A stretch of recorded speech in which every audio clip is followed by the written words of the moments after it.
अखिल भूमंडलीय सर्व शिरोमणि मुनि समाज के संस्थापक आदि मुनीश्वर योगेश्वर सदगुरुदेव शिव मुनि महाराज की जय।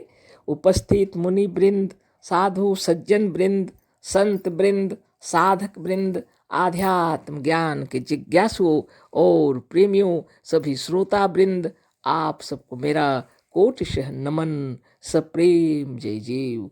तो आध्यात्मिक चर्चा चल रही है और हम लोग सदगुरुदेव शिव मुनि महाराज रचित ग्रंथ निरोग होने का अद्भुत उपाय पर चर्चा कर रहे हैं और अध्याय 5 पर चर्चा हो रही थी जो पूरी हो गई है।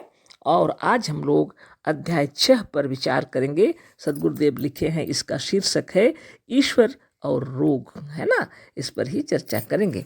फिर भी एक थोड़ी सी बात, कल की बात बता देते हैं। हीला क्या था मैंने प्रवचन में दिया। एक मुनि जी बतलाए, हीला का मतलब होता है अटूट विश्वास, है ना।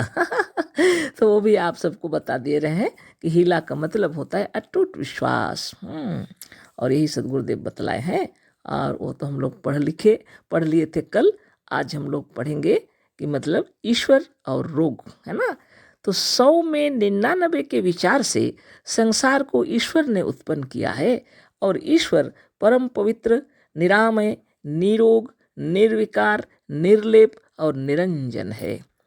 क्या जो निर्विकार है उसी से विकार की सृष्टि हो सकती है? क्या जो निरामय और निरोग है वही रोगों को उत्पन्न करेगा? क्या जो निष्पाप है वही पापों को बना सकता है?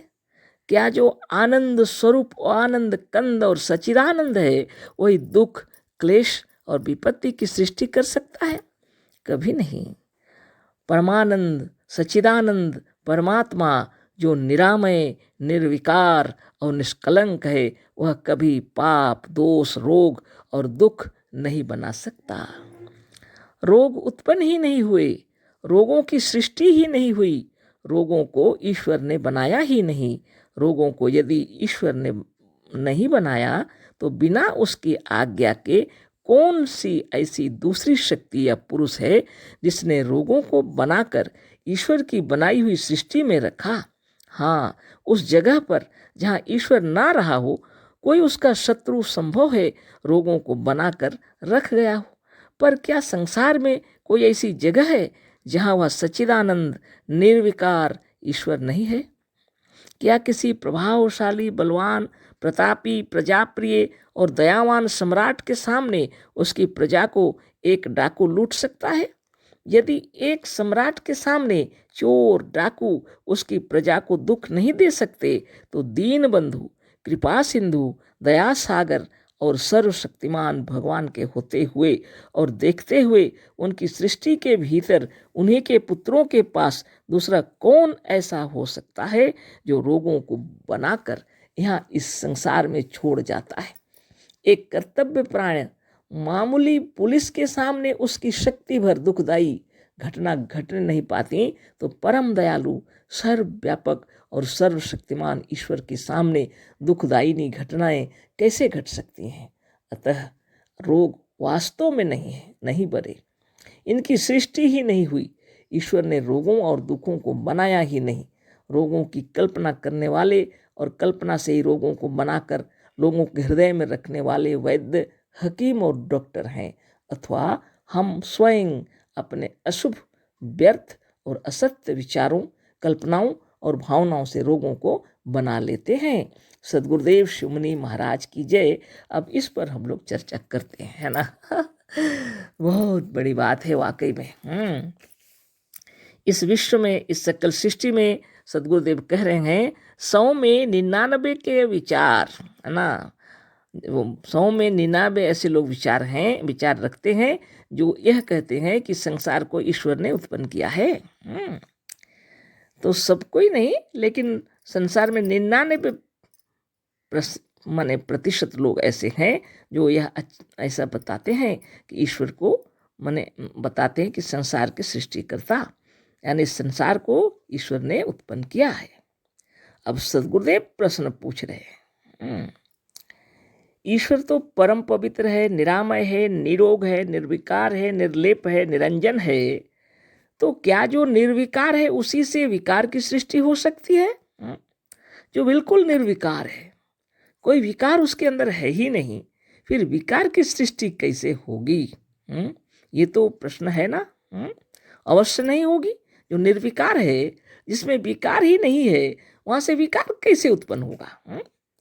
क्या जो निरामय और निरोग है वही रोगों को उत्पन्न करेगा? निरामय का मतलब होता है जिसमें रोग नहीं है, आमय मतलब रोग, निरामय मतलब निरोग ना। जो निरामय है, निरोग है, वही रोगों को उत्पन्न करेगा।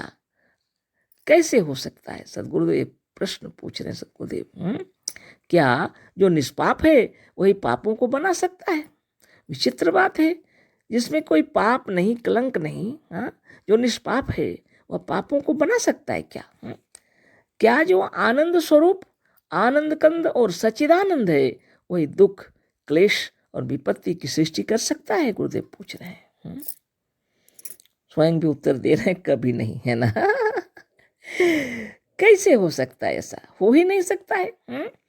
क्या जो आनंद स्वरूप, आनंद कंद और सच्चिदानंद है वही दुख, क्लेश और विपत्ति की सृष्टि कर सकता है? कभी नहीं। गुरुदेव कह रहे हैं परमानंद, सच्चिदानंद परमात्मा जो निरामय, निर्विकार और निष्कलंक है, वह कभी पाप, दोष, रोग और दुख नहीं बना सकता।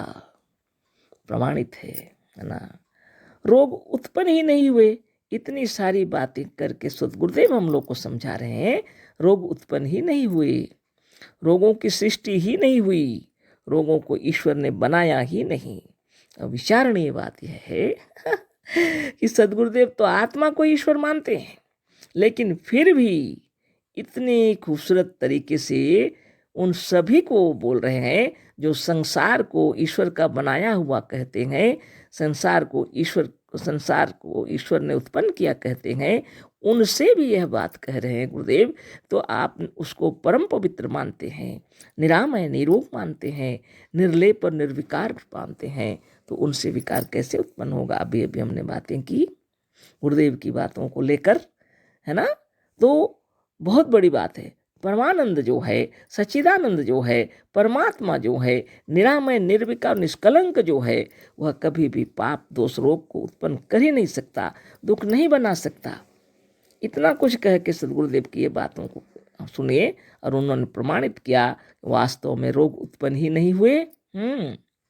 जब ईश्वर ने बनाया ही नहीं है तो रोग कैसे उत्पन्न होंगे? रोगों की सृष्टि ही नहीं हुई, है ना। तो जो ईश्वर को मानते हैं वो भी सोच लें कि वो ईश्वर को जो मानते हैं सृष्टिकर्ता, तो वो सृष्टिकर्ता ऐसा किए ही नहीं है, रोगों को उन्होंने बनाया ही नहीं है, दुखों की सृष्टि ही नहीं हुई। ये बात अच्छी तरह जान लेना चाहिए। रोगों को ईश्वर ने बनाया ही नहीं। रोगों को यदि ईश्वर ने नहीं बनाया तो बिना उसकी आज्ञा के कौन सी ऐसी दूसरी शक्ति या पुरुष है? जब ईश्वर ने नहीं बनाया रोगों को, तो उसकी आज्ञा के विरुद्ध ऐसी कौन सी दूसरी शक्ति और पुरुष है, शक्ति या पुरुष है जिसने रोगों को बनाकर ईश्वर की बनाई हुई सृष्टि में रखा? ये प्रश्न है गुरुदेव का। सदगुरुदेव कह रहे हैं हाँ, उस जगह पर, हाँ ऐसा हो सकता है, कहते हैं उस जगह पर जहाँ ईश्वर ना रहा हो, जहाँ ईश्वर का स्थान ऐसा बना दो जहाँ ईश्वर नहीं है, ऐसा अगर तुम कह रहे हो, उस स्थान पर हो सकता है कोई ईश्वर का शत्रु हो सकता है। यदि तो उसका शत्रु संभव है रोगों को बनाकर रख गया हो। पर क्या संसार में कोई ऐसी जगह है जहाँ वह सच्चिदानंद, निर्विकार ईश्वर नहीं है? धन्य धन्य सदगुरुदेव। तो सभी लोग कहते हैं ना सर्वव्यापक है ईश्वर, और वो निर्विकार, और मन क्या कहते, सच्चिदानंद है, परमानंद है, दया सागर, करुणा सिंधु, हजारों प्रकार से अलंकृत किए हैं सदगुरु बता रहे हैं उस भगवान को, और सब लोग उसको सर्वव्यापक मानते हैं और उसको इस संसार का सृष्टिकर्ता कहते हैं। तो उन्होंने किसी रोग को बनाया नहीं है, दुखों को नहीं बनाया। तो क्या हुआ ऐसा, कैसे हुआ ऐसा कि दुख कहाँ से उत्पन्न हो गए, है ना, इस सृष्टि के अंदर? तो उन्होंने तर्क दिया है, हो सकता है जहाँ ईश्वर नहीं है उस जगह पर उनका कोई शत्रु होगा जो रोगों को बनाकर रख गया हो। तो सदगुरुदेव फिर कहते हैं, पर क्या संसार में कोई ऐसी जगह है जहाँ वह सच्चिदानंद निर्विकार ईश्वर नहीं है? कैसे होगा? वो तो सब जगह है, तो ऐसी जगह ही नहीं है, तो फिर कोई दूसरी शक्ति भी कैसे, उसके शत्रु भी नहीं हो सकते, वो कैसे रोगों को बनाएंगे? अब इस पर विचार करते हुए आगे पढ़ते हैं। क्या किसी प्रभावशाली, बलवान, प्रतापी, प्रजाप्रिय और दयावान सम्राट के सामने उसकी प्रजा को एक डाकू लूट सकता है? बहुत बड़ी बात है ना, साधारण सी बात। क्या किसी प्रभावशाली, बलवान, प्रतापी, प्रजाप्रिय और दयावान सम्राट के सामने उसकी प्रजा को एक डाकू लूट सकता है? कभी नहीं लूट सकता। यदि एक सम्राट के सामने चोर डाकू उसकी प्रजा को दुख नहीं दे सकते, तो दीन बंधु, कृपा सिंधु, दया सागर और सर्वशक्तिमान भगवान के होते हुए और देखते हुए उनकी सृष्टि के भीतर उन्हीं के पुत्रों के पास दूसरा कौन ऐसा हो सकता है जो रोगों को बनाकर यहाँ इस संसार में छोड़ जाता? अब खूब विचार कर लिया जाए। एक कर्तव्य परायण मामूली पुलिस के सामने उसकी शक्ति भर दुखदायी घटना घटने नहीं पाती, तो परम दयालु, सर्वव्यापक और सर्वशक्तिमान ईश्वर के सामने दुखदायी घटनाएं कैसे घट सकती हैं? अतः रोग वास्तव में नहीं बने, इनकी सृष्टि ही नहीं हुई। ईश्वर ने रोगों और दुखों को बनाया ही नहीं। रोगों की कल्पना करने वाले और कल्पना से ही रोगों को बनाकर लोगों के हृदय में रखने वाले वैद्य, हकीम और डॉक्टर हैं, अथवा हम स्वयं अपने अशुभ, व्यर्थ और असत्य विचारों, कल्पनाओं और भावनाओं से रोगों को बना लेते हैं। धन्य धन्य सदगुरुदेव शिव मुनि महाराज की जय। अनेक तर्कों से सदगुरुदेव हम लोगों को ये बतलाए कि सदगुरुदेव की कृपा से हम लोग को ये ज्ञान हुआ कि ईश्वर ने किसी रोग को, दुख, क्लेश को उत्पन्न ही नहीं किया है, उत्पन्न हो ही नहीं सकता है ना। तो उन्होंने जो सवाल पूछा, ऐसा क्यों हुआ, फिर संसार में ये रोग, दुख, तकलीफ क्यों दिखलाई पड़ते हैं? तर्क कर रहे थे, गुरुदेव बतला रहे थे कि तब हो सकता है ऐसी जगह जहाँ ईश्वर नहीं रहते हैं, वहाँ पर हो सकता है रोग, दोष, दुख, तकलीफ, कष्ट हो सकता है, और नहीं तो उनके शत्रु, ईश्वर के कोई शत्रु होंगे तो उन्होंने बना के रोग, दोष इस संसार में रख दिया। अब आप और हम विचार करें बोल के कल इतनी सी बातें हुई थी, तो आज हम लोग आगे बता रहे हैं, गुरुदेव के विचारों को पढ़ते हैं। एक कर्तव्य परायण मामूली पुलिस के सामने उसकी शक्ति भर दुखदायी घटनाएं घटने नहीं पाती, है ना। बहुत बड़ी बात है, सबको मालूम है। तो परम दयालु, सर्वव्यापक और सर्वशक्तिमान ईश्वर के सामने दुखदायी घटनाएं कैसे घट सकती हैं? परम दयालु हैं, सर्वव्यापक हैं, सबको देख रहे हैं, सर्वशक्तिमान भी हैं, ऐसे ईश्वर के सामने दुखदायी घटनाएं कैसे घट सकती हैं? और आप ब्रह्मांड में देखिए कितनी सारी घटनाएं घट जाती हैं, बहुत ही ज़्यादा, है ना, दुर्दांत घटनाएं घट रही हैं। बहुत विचित्र बात है ना। ऐसा क्यों हो रहा है? अब बीमार भी लोग हो रहे हैं, रोग भी है, तरह तरह का बीमारी, तरह तरह की बीमारी, बाप रे, देख करके कष्ट मालूम होता है ना। यह क्या हो रहा है संसार में? इसलिए किताब उठाए सदगुरु का, है ना, और लेखनी उठाए हैं सदगुरु। विचार कीजिए इन सारी कष्टों को कैसे दूर किया जाएगा, वो आगे आपको सुना रहे हैं सदगुरुदेव। अतः रोग वास्तव में नहीं बने, इतना तो उन्होंने प्रमाणित किया। इनकी सृष्टि ही नहीं हुई, यह भी उन्होंने प्रमाणित किया। ईश्वर ने रोगों और दुखों को बनाया ही नहीं, ये हम लोग के हृदय में यह विचार भी उन्होंने डाला। तो रोगों की कल्पना करने वाले और कल्पना से ही रोगों को बनाकर लोगों के हृदय में रखने वाले वैद्य, हकीम और डॉक्टर हैं। तो रोगों की कल्पना किन्होंने की है? जो वैद्य हैं, डॉक्टर हैं, हकीम हैं, इन्होंने। रोगों की कल्पना की है। और उनके अपने विचारों के अनुसार उन्होंने हम लोग के हृदय में भी ये विचार डाल दिया। तो अब इन्हीं विचारों को लेकर के हमारे हृदय में भी उत्पन्न हो जाते हैं, है ना। अथवा हम स्वयं, या तो हम स्वयं अपने अशुभ, व्यर्थ और असत्य विचारों, कल्पनाओं और भावनाओं से रोगों को बना लेते हैं। हमारे अंदर डॉक्टर और वैद्य और हकीम अगर ना भी डालें कोई बात, तो हम स्वयं भी, है ना, अपने आप से अशुभ विचार करने लगते हैं, व्यर्थ की भावना करने लगते हैं, असत्य विचार करने लगते हैं और ऐसी ऐसी कल्पनाएं कर डालते हैं कि हमारे अंदर में रोग बन जाता है। ये बहुत बड़ी बात है। इस बात को तत्व से समझ लेना चाहिए, है ना। तो बहुत बड़ी बात। यहाँ पर एक घटना हम बता रहे हैं, सत्य घटना, सदगुरुदेव का जन्म का ही बता देते हैं, है ना। सदगुरुदेव जब जन्म लिए 1884 में जन्म लिए थे और हमारे भारत में उसमें शरद पूर्णिमा था। पूर्णमासी का दिन था, पूर्ण चंद्र था आसमान में। रात्रि के समय गुरुदेव जन्म लिए थे, अर्धरात्रि में, शनिवार था वह, 4 अक्टूबर 1884, है ना, सदगुरुदेव जन्म लिए थे जब। तो इतने खूबसूरत थे गुरुदेव कि उनके माता पिता ने उनका नाम शिव कुमार रख दिया। स्वयं भगवान उतर आए हैं बोल करके, और बहुत दुलार, बहुत प्यार उनके ऊपर, है ना। अपनी जान छिड़कते थे माता पिता, है ना।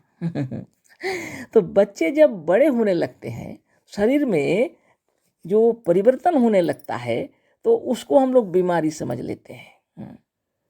जड़ तो नहीं है शरीर, चेतन है शरीर। उसमें जब परिवर्तन आरंभ हो जाएगा तो उसमें कुछ परिवर्तन दिखाई पड़ेंगे, तो उसको हम लोग बीमारी समझ लेते हैं। तो जब बड़े होने लगे सदगुरुदेव, शरीर, छोटा शरीर जब विकास पाने लगा, तो उसमें कुछ कुछ आएंगे ना, जैसे सर्दी, खांसी, जुकाम, ऐसे ऐसे हो जाते हैं। नहलाना, धुलाना, बच्चों को तेल मालिश करना, हमारे पूर्वज जितना बताएं सब कुछ करते हुए भी कुछ कुछ विकार आ ही जाते हैं, है ना। तब भय के कारण डॉक्टरों को दिखाने लगे उनके माता पिता। वैद्यों को, हकीमों को दिखाते थे। तो वैद्य, डॉक्टर और हकीम जो कोई जिनको दिखाते थे, तो उनको बतलाते थे, ये खिलाओ, वो खिलाओ, ये मत खिलाओ, वो मत खिलाओ, ये भी रहता था। दवाइयों को देते थे खिलाने के लिए, और ये मत खिलाओ, वो मत खिलाओ, ये भी रहता था, है ना। अपना अनुभव गुरुदेव का देखिए। तो खिलाते थे माता पिता, जो चीज़ उनको पसंद नहीं आता था, और जो चीज़ वो खाना चाहते थे गुरुदेव को वो देते नहीं थे, बीमारी बढ़ जाएगी बोल करके। ऐसे करते करते सदगुरुदेव, है ना, जैसे 6 महीना के आसपास से बीमारी हुई होगी, क्योंकि उसमें माँ का दूध छोड़ करके कुछ कुछ खिलाते हैं हम लोग, है ना। बाहर का चीज़ जब खाएंगे तो शरीर में उसका प्रभाव पड़ेगा कि नहीं पड़ेगा, है ना। और दोनों को समान करना पड़ता है शरीर को। तब क्या करते हैं, तब कुछ कुछ बातें आ जाती हैं, तो माता पिता भय के कारण डॉक्टर को दिखाने लगते हैं। और फिर वो इसे खाओ, वो इसे खाओ, ये मत खाओ, वो मत खाओ, दुनिया की बातें हो जाती हैं। ऐसे करते करते बीमारी बढ़ती चली गई। सदगुरुदेव के शरीर का बीमारी इतना ज़्यादा खराब हो गया शरीर कि उठना बैठना मुश्किल। जब बच्चे खड़े होते हैं, चलते हैं, दौड़ते हैं, वो सब स्थिति में भी उनको बहुत कठिनाई हुई। थोड़ा बहुत चलते फिरते रहे होंगे। ऐसे करते करते 3 साल ऐसा तबीयत खराब रहा। 3 साल की जब उम्र हुई तब तक कि वो बेड में पड़ गए, बेड पेशेंट हो गए सदगुरुदेव। 3 साल का बालक जो दौड़ना कूदना भागना चाहिए किलकारी मार के, लेकिन इतनी पीड़ा, इतना तकलीफ, इतना कमज़ोर, वो शरीर उनका इतना कमज़ोर हो गया, बेड पेशेंट हो गए सदगुरुदेव, है ना। तब माता पिता सोचने लगे अब धन्य धन्य गुरुदेव, माता पिता सोचने लगे कि अब हम लोग के नसीब में नहीं है बालक हमारा। अब क्या करें। जितना दिन तक वो हमारे साथ रहते हैं, इतने दिनों तक उसको जो खाए, जैसा रहे, ऐसा छोड़ दिया गया। तो उनकी जो इच्छा होती थी खिलाने लगे, है ना। यूँ तो देखभाल करेंगे ही माँ बाप, है ना, सेवा जतन करेंगे, तेल फेल लगाना, चाहे जो कुछ करना है तो करते ही रहे होंगे, है ना। चाहे उसूम पानी से स्नाना कराना, कुछ तो करते ही होंगे। लेकिन जो कुछ मना करते थे खाने के लिए डॉक्टर लोग, उसको भी खिलाना शुरू कर दिया उन्होंने। जो चाहते थे वो खिलाए उन्होंने, जैसा चाहते थे वैसे रहे। जब स्वाधीन और स्वतंत्र रूप से रहने लगे तो 6 महीना के अंदर उठ करके बैठने लगे, है ना, खड़े होने लगे, साल भर के अंदर चलने फिरने लगे, है ना, अगल बगल बच्चों के साथ खेलने कूदने लगे, है ना। वाह, 5 साल के होते होते फील्ड में दौड़ने लगे, बच्चों के साथ खेलने लगे, है ना, और बच्चों के साथ खेलते कूदते हुए स्कूल भी जाने लगे, है ना। कितनी बड़ी बात है। सोचिए, बचपन में सद्गुरुदेव यह प्रमाणित कर दिए, माता पिता को दिखला दिए कि औषधि की आवश्यकता नहीं है। उसके बाद तो उन्होंने औषधि खिलाया ही नहीं, क्योंकि वो खाते ही नहीं थे औषधि, और उन क्यों खिलाएंगे, बस खाना पीना जो खिलाए माँ बाप, है ना। बचपन में सद्गुरुदेव ये दिखला दिए कि स्वस्थ होने के लिए औषधि की आवश्यकता नहीं है। और अभी हम लोग इतने बड़े बड़े हो गए तो वो हम लोग को समझा रहे हैं गुरुदेव, देखिए, है ना। बात विचित्र है। आप सोचते होंगे, है ना, कि दुनिया में इतने पीड़ित लोग हैं, इतने कष्ट और तकलीफ से जूझ रहे हैं, तो क्या ये अच्छा हो जाएगा, है ना। आप ही सोचिए, उसको स्वयं अच्छा करने के लिए योग साधन तो करना ही पड़ेगा, क्योंकि शरीर के अंदर जितने विकार उत्पन्न हो गए हैं, सेल्स कोष जितने हैं, स्नायु कोष के अंदर में, रक्त के संचारण में, हर चीज में परिवर्तन लाने के लिए योग साधन करना पड़ेगा। प्रणव, ध्यान और तपस्या के द्वारा शरीर को सुंदर बनाने के लिए और मन में शुभ कामना और अशुभ विचारों को दूर करने के लिए शुभ भावना करनी पड़ेगी, है ना। वास्तव में यह सृष्टि हमारी ही बनाई हुई है। वेद में कहा है कि तत्सृष्ट्वा तदेवानुप्रविशत, उसने उसे बनाकर उसमें स्वयं प्रवेश किया। आत्मा ने स्वयं इसे बनाया और अपने बनाए हुए घर में स्वयं रहता है। अतः जितनी चीजें हमने बनाई हैं, सब अपने आराम और सुख के लिए, सब हमारे सुख के लिए हैं, सब हमारी भलाई के लिए हैं। संसार की तमाम घटनाएं हमारी उन्नति और सुख के लिए हैं। पर मनुष्य अज्ञानवश स्वयं अपने बनाए हुए देवता को देखकर राक्षस समझता और डर कर गड्ढे में गिर पड़ता है। अज्ञानवश अपनी ही छाया को मनुष्य भूत समझकर मर जाता है। मिठाई खाते खाते जब मनुष्य ऊब जाता है तो स्वयं थोड़ी सी खटाई और तिताई खा लेता है। तिताई, नमक और खटाई खा लेने से फिर जिह्वा मधुरता का स्वाद ले सकती है। तिताई कोई खराब चीज नहीं है। बहुमूल्य हीरे का भी यदि यथावत उपयोग न हो तो वह मृत्यु और रोग का कारण हो सकता है। अपनी जगह पर संख्या, अफ्यून, धतूरा, कुलीचा और शराब भी बड़े उपयोगी पदार्थ हैं। संसार में कोई खराब वस्तु नहीं है। मनुष्य अपनी ही कल्पना और विचारों से दुखी और रोगी होता है। नहीं तो सच्ची बात यह है कि संसार में रोग नाम की कोई वस्तु अभी तक उत्पन्न ही नहीं हुई। आप ही का प्रबंध है, आप ही का नियत किया हुआ नियम है। आप ही के सेवक, आप ही के आज्ञानुसार जब शरीर रूपी घर की सफाई और मरम्मत के लिए कुछ चीज़ों को निकाल कर बाहर कर देते और दीवार के कुछ भागों को खुरच डालते और कूड़े करकट को निकाल कर बाहर फेंकने लगते हैं, तो आप डर जाते हैं और नौकरों को निकाल बाहर करते। इसका फल यह होता है कि अलग की हुई चीज़ अपनी अपनी जगह पर नहीं पहुंचने पाती। कूड़े पड़े रह जाते हैं और खुरचे हुए, गिराए हुए तथा खोदे हुए स्थान जैसे के तैसे रह जाते हैं, जिससे बहुत बड़ी हानि होती है और अंत में ऐसा मकान गिर पड़ता है। ठीक यही दशा शरीर की भी है। इस शरीर के भीतर की सफाई, मरम्मत और कूड़ा करकट निकाल कर बाहर फेंकने के लिए हजारों सेवक मौजूद हैं। कुछ काम नित्य होता है और कुछ मासिक, त्रैमासिक और वार्षिक रूप में होता है और कुछ आवश्यकता पड़ने पर होता है, पर होता है बड़ी मुस्तैदी के साथ।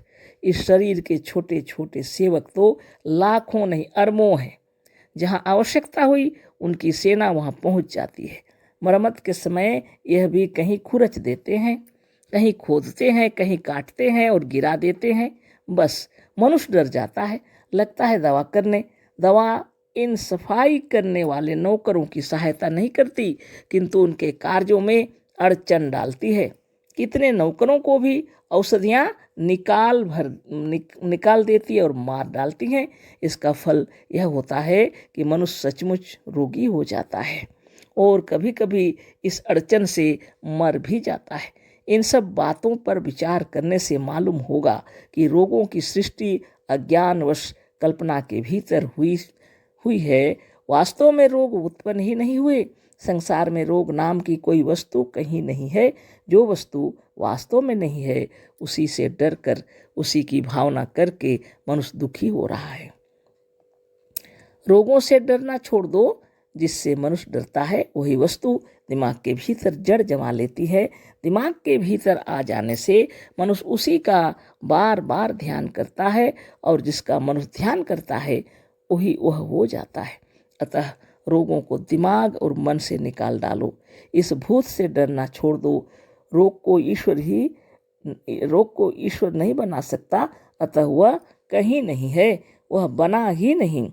रोग तुम्हारा कुछ नहीं कर सकता। रोग से डरना छोड़ दो। तुम रोगी नहीं हो। सच्ची बात यह है कि तुम वास्तव में निराकार, निर्विकार, निरामय और सच्चिदानंद ईश्वर हो। सद्गुरुदेव शिवमुनि महाराज की जय। तो ये जो अध्याय 6 है, ईश्वर और रोग, यह यहाँ तक कंप्लीट हो गया है ना। तो इसके अभी हम लोग थोड़ा थोड़ा चर्चा कर देंगे, क्योंकि तो पहले से हम लोग बहुत गंभीर चर्चा कर लिए हैं। हम सबको मालूम पड़ गया है। सद्गुरुदेव तर्क करके बहुत सुंदर से समझा दिए हम लोगों को कि संसार में जितने रोग, दोष, दुख, तकलीफ, कष्ट, व्याधि उत्पन्न ही नहीं हुए हैं, भगवान ने बनाया ही नहीं है ना। इस सबको हम लोग को समझा चुके हैं। तो वो अब आगे हम लोग को जो बता रहे हैं, वास्तव में यह सृष्टि हमारी ही बनाई हुई है। तो सद्गुरुदेव शिवमुनि महाराज की जय, जिन्होंने इस जीव को ब्रह्म बतलाया है ना। इस प्राण शक्ति की महिमा अपार है और यह कैसा है उसके बारे बता रहे हैं। वेद में कहा है कि तत् सृष्टवा तदेवानुप्राविशत। जो सृष्टि करता है उसने सृष्टि किया और उसी में घुस गए, है ना। उसने उसे बनाकर उसमें स्वयं प्रवेश किया। वेदों ने लिखा है, वेदों में लिखा हुआ है ना। आत्मा ने स्वयं इसे बनाया और अपने बनाए हुए घर में स्वयं रहता है।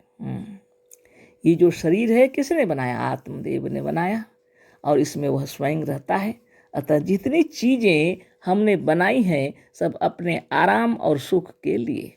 तो जितनी भी चीजें हम लोग बनाते हैं अपने आराम और सुख के लिए बनाते हैं। सब हमारे सुख के लिए है, सब हमारी भलाई के लिए है।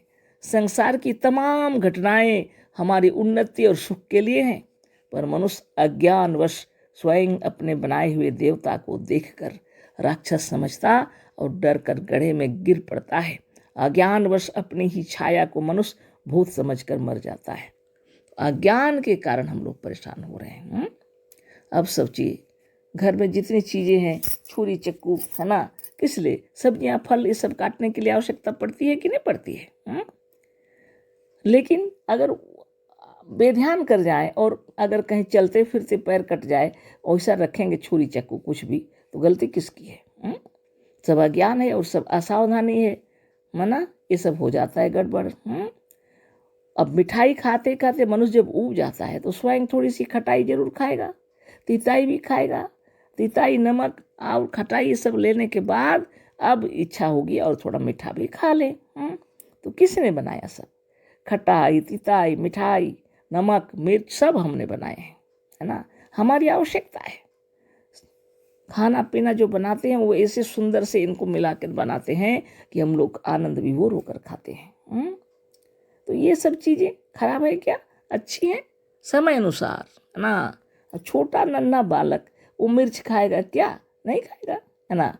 उसको खिलाएंगे तो रोएगा, है कि नहीं। ये ही जब बातें हैं। अपनी जगह पर संख्या, अफीम, धतूरा, कुलीचा और शराब भी बड़े उपयोगी पदार्थ है। सद्गुरुदेव बता रहे हैं, देखिए ये सब चीज़ें जो हैं औषधि बनाने के काम में आती हैं, है ना। तो आज अब मनुष्य इसको ऐसे ही खाएगा, गलती किसकी है बताइए? अब कोई ऐसे खाने की चीज़ नहीं है ये। संख्या हुआ, अफ्यून हुआ, धतूरा, कुलीचा, कुचीला और शराब, ये सब लोग ऐसे पी जाएंगे, ऐसे ही खा जाएंगे तो अवश्य हानि पहुंचाएगा। ये किसी कारण से, किसी तरीके से अगर शरीर में कोई तकलीफ है, उसको दूर करने के लिए कुछ जड़ी बूटियों के साथ जब इसको दिया जाता है तो मनुष्य के शरीर का तकलीफ दूर होता है ना। तो अज्ञान में हम लोग बीमार हो रहे हैं, इसकी आवश्यकता है, इसको तरीके से बनाया जाएगा, इसलिए आत्मदेव ने इन सब की रचना की है। संसार में कोई खराब वस्तु नहीं है, तरीका मालूम होना चाहिए, है ना। मनुष्य अपनी ही कल्पना और विचारों से दुखी और रोगी होता। हम लोग अपनी ही कल्पना से और विचारों से रोगी होते हैं, दुखी होते हैं। नहीं तो सच्ची बात यह है कि संसार में रोग नाम की कोई वस्तु अभी तक उत्पन्न ही नहीं हुई। ईर्षा, द्वेष, छल, प्रपंच, कपट, ये जो रीति रिवाज हम लोग अपने आत्मा के साथ करते हैं ना, ये हम लोग बीमार हो जाते हैं, है ना। तो इसी को शुद्ध, निर्मल और निरामय करने के लिए यम का पालन करना चाहिए। अहिंसा, सत्य, अस्तेय, ब्रह्मचर्य, अपरिग्रह, है ना। और शरीर को स्वास्थ्य सुंदर बनाने के लिए शौच, संतोष, तप, स्वाध्याय, ईश्वर प्रणिधान। और फिर ब्रह्म तत्व को प्राप्त करने के लिए अपने ध्यान मगन होकर आसन, प्राणायाम, प्रत्याहार, धारणा, ध्यान और समाधि का पालन करना पड़ता है। तब जाके आपके हृदय में ब्रह्म ज्ञान जो छुपा हुआ है उदय होने लगेगा। आपको स्वयं वह ज्ञान हो जाएगा जो आपको सद्गुरुदेव देना चाह रहे हैं, है ना।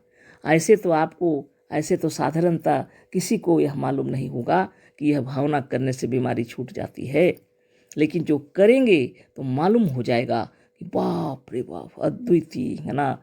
ये कैंसर भी ठीक हो जाता है ना। असाध्य बीमारी ठीक हो जाती हैं। जो कहीं पर औषधि जहाँ काम नहीं करता है वहाँ पर ये योग साधन काम करता है ना। दुनिया में जितने एड्स बोल करके लोग बोलते हैं, जहाँ कोई औषधि काम नहीं करती है, जहाँ जीवनी शक्ति नष्ट हो जाती है, वो सारे दुख तकलीफ सब दूर हो जाते हैं आत्मा के विचारों के अंदर। आप उसके अंदर यह डाल दीजिए, हम हैं अमर निरोग हैं, हम सर्वशक्तिमान हैं। गुरु से प्रणव सीख लेना चाहिए, नित्य करना चाहिए, सारी व्याधियाँ दूर हो जाएंगी, हमारे विचार भी शुद्ध हो जाएंगे, आचार विचार व्यवहार शुद्ध हो जाएगा, दुनिया में आनंद से हम लोग रहेंगे, है ना। गुरुदेव कह रहे हैं जो कुछ भी, इस पर ध्यान देने की बात है ना। थोड़ा ऊपर भी थोड़ा पढ़ देते हैं। संसार में कोई खराब वस्तु नहीं है। मनुष्य अपनी ही कल्पना और विचारों से दुखी और रोगी होता है। नहीं तो सच्ची बात यह है कि संसार में रोग नाम की कोई वस्तु अभी तक उत्पन्न ही नहीं हुई। तो सद्गुरुदेव जो कह रहे हैं इस पर ध्यान रखना पड़ेगा। संसार में कोई भी वस्तु खराब नहीं है, गुरुदेव कह रहे हैं, सब अपनी भलाई के लिए ही है, लेकिन उपयोग नहीं जानने के कारण गड़बड़ियाँ हो रही हैं। मनुष्य अपनी ही कल्पना और विचारों से दुखी और रोगी होता है। नहीं तो सच्ची बात यह है कि संसार में रोग नाम की कोई वस्तु अभी तक उत्पन्न ही नहीं हुई। आगे आप ही का प्रबंध है, आप ही का नियत किया हुआ नियम है, आप ही के सेवक, आप ही के आज्ञानुसार जब शरीर रूपी घर की सफाई और मरम्मत के लिए कुछ चीज़ों को निकाल कर बाहर कर देते और दीवार के कुछ भागों को खुरच डालते और कूड़े करकट को निकाल कर बाहर फेंकने लगते हैं तो आप डर जाते हैं और नौकरों को निकाल बाहर करते हैं।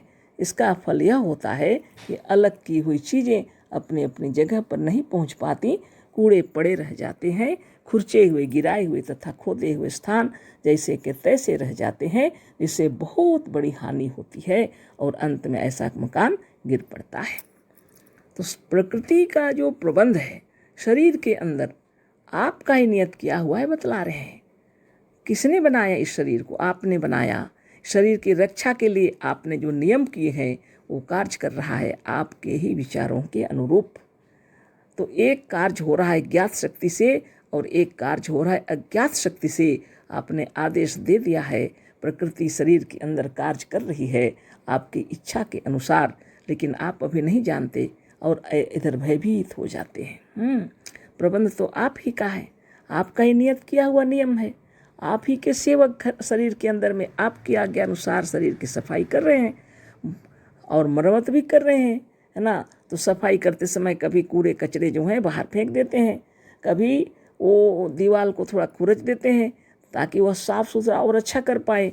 शरीर के अंदर जितने सेल्स कोष जितने हैं वो पुराने हैं उनको बाहर निकाल देते हैं और नए सेल्स कोष की रचना करते हैं। ये सारे कार्य पड़े रहते हैं। लेकिन हम लोग जब भयभीत हो जाते हैं तो क्या करते हैं, औषधि खा लेते हैं, जिससे जो कचरा था जहाँ का तहाँ रह जाता है, जो खुरचा हुआ था वह जैसा का तैसा रह जाता है, जिससे बहुत बड़ी हानि होती है। इस तरह से गुरुदेव समझा रहे हैं। आगे देखिए, ठीक यही दशा शरीर की भी है। ये शरीर का ही उदाहरण दिए थे, फिर भी बता रहे हैं इसी शरीर की भी ऐसी दशा है। जैसे बाहर के घर की सफाई होती है उसी तरह अपने शरीर की भी सफाई होती है। इस शरीर के भीतर भी सफाई, मरम्मत और कूड़ा करकट निकालकर बाहर फेंकने के लिए हजारों सेवक मौजूद हैं। शरीर के सारे कार्य करने के लिए, इस शरीर की सफाई करने के लिए, कूड़े करकट बाहर निकाल फेंकने के लिए शरीर में हजारों सेवक मौजूद हैं, गुरुदेव कह रहे हैं। कुछ काम नित्य होता है, कुछ काम नित्य होता है, हर रोज होता है, और कुछ मासिक, त्रैमासिक, कुछ 1 महीने में कुछ कार्य होते हैं, कुछ 3 महीने में, कुछ वार्षिक, त्रैमासिक, वार्षिक यानी 1 साल में। ऐसे करके घर की सफाई यानी जैसे हम लोग करते हैं उसी तरह इस शरीर की भी सफाई होती है ना। कुछ नित्य सफाई हो रहे हैं, कुछ 1 महीने में, कुछ 3 महीने में, कुछ वर्ष में, साल भर में सफाई लेकिन होती है शरीर की, है ना। तो बहुत बड़ी बात है, इसको तत्व से समझ लेना चाहिए, है ना। तो ऐसी ही बात होती है। तो नियत समय पर जैसा ज़रूरत पड़ता है ये कार्य करने लगते हैं, और कुछ है आवश्यकता पड़ने पर होता है। साल में, वर्ष में, महीने में अगर सफाई ठीक से नहीं हुई तो आवश्यकता पड़ने पर फिर कार्य होता है, पर होता है बड़ी मुस्तैदी के साथ, है ना। बहुत सुंदर कार्य करते हैं सब लोग, है ना। बहुत अच्छा से कार्य करते हैं, कोई धोखाधड़ी नहीं करते, बड़े मुस्तैदी से, है ना। बहुत अच्छा से, जतन से, फुर्ती से, ध्यान से करते हैं सब काम, है ना। लगन से मैंने करते हैं। इस शरीर के छोटे छोटे सेवक तो लाखों नहीं अरबों हैं। इस शरीर में जितने छोटे छोटे सेवक हैं वह लाखों नहीं अरबों हैं, है ना। जहाँ आवश्यकता हुई उनकी सेना वहाँ पहुँच जाती है, जहाँ आवश्यकता है उनकी सेना पहुँच जाती है। मरम्मत के समय यह भी कहीं खुरच देते हैं, शरीर के अंदर खुरचना, खोदना, सब काटना, ये सब चलता रहता है ना। मरम्मत के समय यह भी कहीं खुरच देते हैं, कहीं खोदते हैं, कहीं काटते हैं और गिरा देते हैं। बस मनुष्य डर जाता है, पीड़ा महसूस करते हैं ना तो डरने लगते हैं, लगता है दवा करने, फिर दवा करने लगता है। दवा इन सफाई करने वाले नौकरों की सहायता नहीं करती। सफाई करने वाले नौकर जितने हैं, जीवनी शक्ति इनकी सहायता दवा नहीं करती, किंतु उनके कार्यों में अड़चन डालती है, पर कार्यों में अड़चन डालती है, इनको कार्य करने में बाधा देती है। कितने नौकरों को भी औषधियाँ निकाल देती हैं, कितने नौकरों को भी औषधियाँ निकाल देती है और मार डालती हैं। इसका फल यह होता है कि मनुष्य सचमुच रोगी हो जाता है। औषधि खाते खाते जब जीवनी शक्ति कार्य नहीं करती है तब कभी कभी औषधि भी कार्य नहीं करता। हमने ऐसा किया, अपने खुद शरीर का बिगाड़ दिए सब कुछ, है ना। कभी कभी इस अड़चन से भी मर भी जाते हैं कुछ लोग, है ना। इन सब बातों पर विचार करने से मालूम होगा कि रोगों की सृष्टि अज्ञानवश कल्पना के भीतर हुई है ना। हमने अज्ञानवश सृष्टि कर डाला, रोगों की सृष्टि कर डाले अज्ञानवश औषधि खा करके, है ना। वास्तव में रोग उत्पन्न ही नहीं हुए, वास्तव में रोग उत्पन्न ही नहीं हुए। सब हमारे शरीर का कार्यक्रम चल रहा था।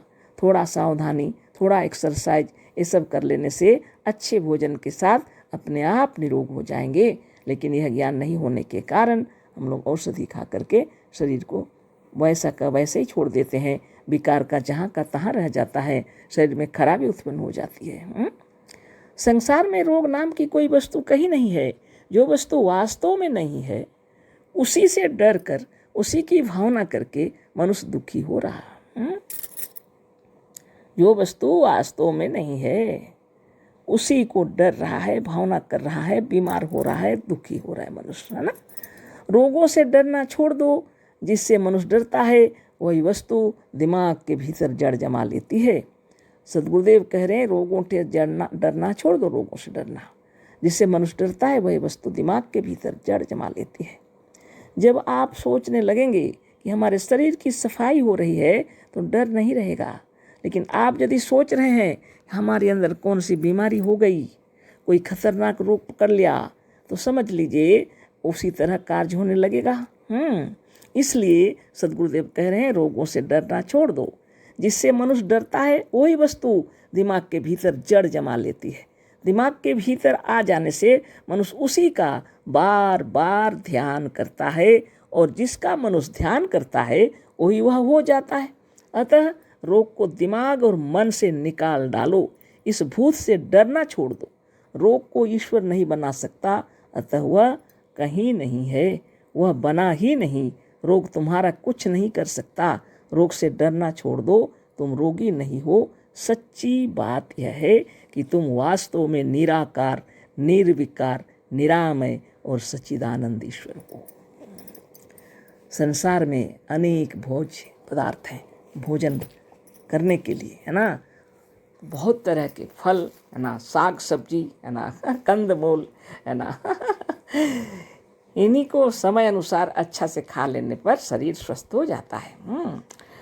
तो ऋषि मुनि लोग भी आयुर्वेद का वो लोग बना लिए थे, दवाई जड़ी बूटी ये सब वो कुछ लोग खा लेते हैं। दवाई खा लीजिए, मना नहीं है, लेकिन सद्गुरुदेव का साधन अगर नित्य कर रहे हैं तो इनकी भी आवश्यकता नहीं पड़ेगी।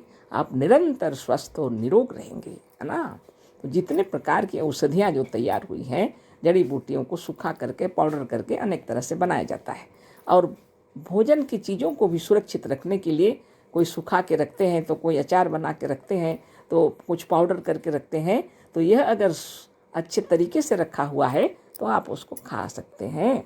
लेकिन जिस समय जिस बीमारी के कारण जो तकलीफ हो रहा है उसको हटाकर अच्छी चीज़ों को खा लेना चाहिए। योग शिक्षकों से परामर्श ले सकते हैं, है ना। आप अच्छे आयुर्वेद के डॉक्टर से परामर्श ले सकते हैं, है ना। अच्छे योगी लोग भी हैं, उन लोग से परामर्श ले सकते हैं, है ना। तो आपको अच्छा ज्ञान हो जाएगा और भोजन से आप स्वस्थ हो जाएंगे, है ना। आपकी अंतरात्मा भी सबसे महान है, सद्गुरुदेव कह रहे हैं, है ना। ज्ञान में ही शक्ति है और आत्मज्ञान ही सबसे बड़ा ज्ञान है। अंधविश्वास छोड़कर अपने भीतर का शब्द सुनो। तुम्हारा सच्चा पथ प्रदर्शक तुम्हारे भीतर वर्तमान है। जब आप बीमार हैं और रोज नित्य योगाभ्यास करेंगे, साधन अच्छा से करेंगे, तो आत्मदेव के अंदर रुचि उत्पन्न होगी। 10-15 दिन, महीना दिन साधन करते साथ आपकी रुचि उत्पन्न हो जाएगी कुछ अच्छी चीज़, जिसको खाने से आपका शरीर निरोग हो जाएगा, है ना। तो बहुत बड़ी बात है। आत्मा आपको निर्देश देती है, जिस चीज़ को आप खाइए, योगाभ्यास कीजिए, शरीर स्वस्थ रहेगा। तो आज इतना ही, कल फिर चर्चा होगी, है ना। सप्रेम जय जीव, अशेष धन्यवाद, कोटि से नमन। सद्गुरुदेव शिव मुनि महाराज की जय।